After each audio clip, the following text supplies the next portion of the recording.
Well, hello everybody, I am Spegtacular, the Silver Stacular, and in this video, I want to talk about 5 silver and gold coins you should not buy. So let's get right into the video and talk about these coins you really probably should try to avoid.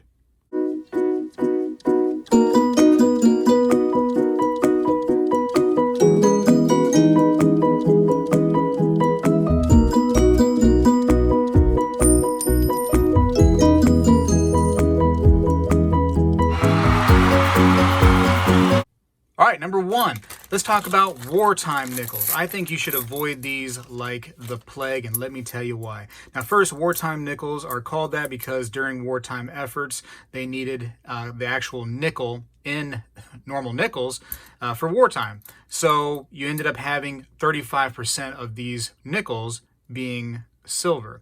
So from 1942 to 1945 you can find these, and what you can usually do to identify these in the easiest possible way is to look at the gigantic mint mark right here above the Monticello building, and you can see this one is P for Philadelphia, and let's see, there's D for Denver. So you just look for those giant mint marks. Now typically this is the condition you find these in, and what the problem is the buyers, right? And I know a lot of people say that they're never going to sell their silver, but eventually down the road, somebody's going to sell it. And also when you collect silver, you want your stack, your collection to be as valuable as possible. That's the idea in case you have to use it one day. So you want the most bang for your buck, of course, to save some money, and you want silver and gold that's valuable. Now, wartime nickels, typically when you go to resell these, they sell at a bit below spot. Sometimes they do sell for right at spot, but generally when you buy them, you're going to be buying them for a little bit of a premium. And if you can buy these for low enough, I mean, like under spot, if you can get some deals worked out to where it makes sense, then I can sort of understand you going for these. But realistically, I think there's so many better ideas out there. Right now, spot price for silver is $22.64 per 1 ounce of silver. So one of these guys right here is actually only worth about $1.27 as far as the spot price is concerned. Meanwhile, one silver dime, so right here, a 90% silver dime, just one of these little guys right here, is actually worth $1.64 with today's spot price. So it's worth more than the nickel is, even though it's a larger coin than nickel. Less of this, only 35% silver versus 90% silver. I think that there are better options out there. Now, some people will suggest that you could use a bunch of nickels to weigh down your safe and go that route. Meanwhile, you could just go to the Home Depot and you could buy a brick for much more weight than right here for like $1 something, maybe $1.50, almost $2 for a brick these days. All right, and next, for a similar reason to the wartime nickels, are these right here. These are Kennedy half dollars, and these are 40% silver. These were minted from 1965 to 1970 with this 40% silver alloy. And it's a very similar reason to the wartime nickels. I think there's just better options out there. Now, you're going to be asking me, Spectacular, why do you have these then? If you're telling us not to get them, why do you have them? Number one, I've made some mistakes, and I've thought about things many times and what I would do over again. Number two, I also do have some coins specifically just for this YouTube channel so that I can show you guys, different coins and talk about things. And number three, I am a collector, so I'm not, as a collector, not going to get any of these coins. I'm going to have some as a collector. But as far as stacking and trying to just grab a bunch of these, that's not me at all. Now, I do have a lot of these, and most of these right here, beyond maybe one or two, are because I ended up finding these coin roll hunting. And what is that? That's when you go to the bank and you say, hey, teller, may I have some $half coins? And sometimes in the $half coins, when you pay 50 cents for a coin, you end up finding these coins right here, or even 90% silver half dollars, or other cool little odds and ends. And it's a neat way to pay only 50 cents and potentially get a bonus, because these coins actually, with spot price today of $22.64 as of the making of this video, you can actually buy these for about $3.35. That's the silver value in them. Now, when you go to sell these back, again, talking about the wartime nickels, same scenario. You typically sell these for less than spot. At the most, you're going to get spot. Nobody hardly pays a premium for these, and it's just there are just better options out there. You can get one of these right here, again, for $3.35 with today's spot price, which is almost the same price that you could get two 90% dimes. So, and you can see how small these dimes are, but there's almost as much silver in these two little dimes right here as there is in one of these 40% Kennedy half dollars. So a better option, I think, is to go for the dimes. Again, people will say, hey, it's good to weigh the safe down. I think you just go ahead and buy dimes or something else that's better for your money. You get more, value out of it overall, and just go buy that brick, again, from the Home Depot. Now, real quick, some people do argue the fact that these Kennedy half dollars, the 40%, one benefit is that nobody fakes these things. There's no counterfeits out there, so you know your coins are going to be legit. Here is a fake one right here. This is a counterfeit 40% Kennedy half dollar. This is actually a fake copy. So there are fake ones out there, and I've shown many of those off on my channel before. Be careful. Now, speaking of fakes just for a moment and talking about the precious metals verifier from Sigma Metalytics, there are other ones out there, but this is what a lot of shops end up using because of the price of these things. Other machines are very expensive. There are no settings for wartime nickels or 40% half dollars on this machine, so you got to be careful. All right, and next is jewelry grade coins. Although these right here in particular are not examples of jewelry grade coins, these are examples of coins that are often considered jewelry grade. And what does that mean? Just briefly, it means that a coin that's been cleaned or damaged because it's been cleaned, polished to the degree that it's no longer considered a coin of numismatic value. It's now a coin that would look good, I guess, in a ring or around your neck. And now let's talk about, there is a part of the jewelry grade coins that you could end up buying and putting in a bezel around your neck onto a ring, and there would be a benefit there. But as far as collecting and stacking gold or silver coins that are jewelry grade, I would definitely stay away from them because your resale options are more limited. People that look for coins want coins that have numismatic value. The jewelry grade kind of takes a lot of that away.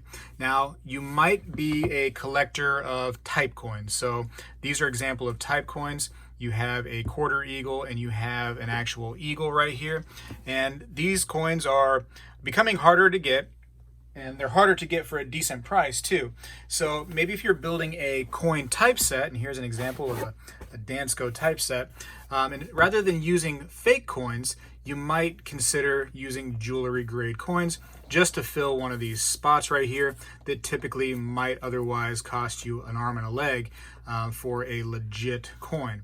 I don't agree with using the fake things for these, but a jewelry grade coin would look good, it would fill the spot, serve the purpose, and it might be beneficial there. But I typically avoid those. I'd rather just try to pay a little bit more and get an authentic numismatic valuable coin and rather than a jewelry grade coin, personally. Now, although I'm not going to make a new number out of this one right here, I do want to piggyback off of the whole jewelry grade coin, and I want to talk about cleaned coins. Cleaned, holed, polished, whizzed, damaged. Stay away from those coins because it's just, you lose a lot of the content inside of the coin. And this goes for any coin, not just bullion coins, but it just loses the luster and interest of the coin. This right here, this Colombian Expo half dollar right here, is a awesome coin to collect. They're not usually too expensive, but now this one has a hole in it. And although the purpose of this coin right here could now be just a necklace, but you miss the numismatic quality that this coin once was. And look at that, they put the hole right through the date. Although we know what the date is, it's 1893. It makes it less interesting to me that it has that big gaping hole in there. And typically these coins don't resell for as much because they're damaged, they're holed, they're whatever the case may be, polished, cleaned. Just avoid those types of coins. And I didn't want to make a whole nother number out of that. Like I said, I just kind of wanted to mention that to look out for these kinds of coins and watch out for coins with holes. And if you are going to be a buyer of this kind of stuff, definitely don't pay a spot price for it. Pay below spot because you're getting the bottom of the barrel types of coins here for sure. They even put a little hole in that one, didn't they? Son of a gun. And also, before I move on, I do want to say that just because a coin has a hole in it, don't totally disregard and not look at the coin, because I would have missed out on a coin like this. And this is an example of just look at everything. And although this coin has a hole in it, and you would think, okay, it's not worth anything, and Spegtacular just told me to avoid it. When you look at the other side, you see this artwork on it. It actually is beyond just a jewelry grade coin now. This is actually a love token. So this is an oddity in the coin world and kind of an interesting thing for many collectors. So it is something you want to look for, but typically if it's just hold and it's nothing special like this right here, like that design and that unique carving on the other side, I would just totally avoid it otherwise. Now, one of the most favorite of my mistakes that I made is early on when I bought a few dateless coins. So number 4 on my list is avoid dateless coins, because a coin needs to have a date on it to be considered a coin. So if you're going after a dateless coin, in my opinion, and many other collectors, it is no longer really a coin. Now, these right here, these Standing Liberty quarters, are often guilty of having no dates on the older versions of them because of the design. It typically wiped away the date after they were circulated for quite a bit. That date would just kind of disappear and go away. Buffalo nickels also are a guilty party of the dateless coins. Now, sometimes these coins, they have methods where you can bring the date back from the dead with some techniques, but I'm not going to talk about those here. I really would suggest you just avoiding the dateless coins altogether. Now, this is considered 90% silver, these coins right here, these Standing Liberty quarters. But the problem is, you try to sell them, and really because of the wear and tear, you have less silver in there than you normally would have. And you can just easily tell at a glance that that is the case because it has no date. So you know the coin is worn down. They're slick. They don't feel like a regular coin. They have less buyers than they would if they were legit with the date on there. So I would avoid dateless coins altogether. Try your best to avoid them. This is one of my early mistakes. I was just buying everything I could when it came to 90% silver coinage, and these were in the pile, and I just threw them in. Still have silver content. Don't get me wrong. It didn't stop being silver, but there is less silver in them, and there's one less potential buyer when you go to sell these, now that they're not really considered a coin anymore because the date is gone.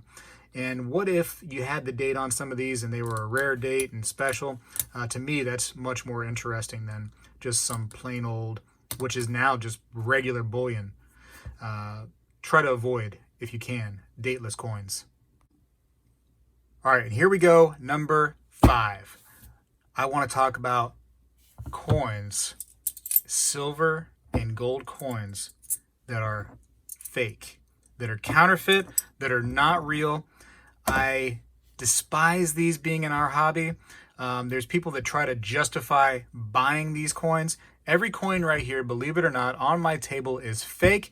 I've shown off these coins on my channel before, how to detect these fake coins, different methods, some with a decent price tag on the method of finding out, and some that are just absolutely free, the methods of finding them. So check out other videos on my channel for how to detect counterfeit coins. But people try to justify these coins as, it makes a good replica piece for something I'm doing. I put them in like an alternative safe so that when people steal my safe, they have fake coins inside. Ha ha ha. They put them in typeset albums. They put them in albums that they normally wouldn't be able to fill a slot in that album, like a rare key date. Rather than do that, I think you just leave that spot empty in your album. A lot of us coin collectors, they know that a 1916D Mercury dime is a hard coin to get in a decent grade, and even in a junky grade, you're talking a pretty expensive coin typically. So I understand if that slot in your album is missing a coin, just because as a coin collector, I've been there. I know that those coins aren't going to be something that everybody has. And to fill it with a fake coin, to me, it just smacks coin collecting right in the mouth. You know, just you can't really see it, but I'm doing it to myself. Don't do that to yourself, kids. It's weird. But anyways, don't buy fake coins. Stop. Because at one point, that coin is going to find its way into the hobby, and it's going to hurt somebody, potentially. Could you imagine if you are the cause of a coin like this right here? You're putting it into an album. You're just filling a spot in your album. And then you pass away, okay? Maybe you don't care anymore because you're gone now, right? Maybe you're one of those kind of people. But this coin right here finds its way generations down into the hands of a nice old grandma who thinks her coin is legit. And she's been holding this. She paid good money for this. She paid $2,000. Maybe at the time, years down the line, maybe this is a $5,000 coin now. And maybe she, spent all her money that she worked hard for on this coin, only to one day resell it. Okay, she's got to pay for her some sort of bill. She got to buy some groceries. She's having some difficult times. She has to sell this coin now. And they tell her, I can't pay you anything for that coin because actually that coin is counterfeit. It's fake. Worth nothing. That would break my heart. Even, wherever I'm looking down from, at the time, seeing that would just, break my heart. And I don't want that for my kids. I don't want that for, grandmas down the line. I don't want that for anybody that had to go through that, a fake coin, only to find out that, it's worthless. And they paid good money for it at the time. And avoid fake coinage. There's Morgan dollars, which is typically a coin that people say that they're going to buy counterfeit coins of, and their purpose is to recreate maybe a setting in their man cave of like a little table where the people would gamble and card game or whatnot. You can get these coins right here for just almost 20 something bucks. I mean, pretty cheap, and just a few of those right there would serve the purpose of your little man cave table. And I think you just avoid the fake coinage out there. Get it out of the hobby. If you find it, destroy it.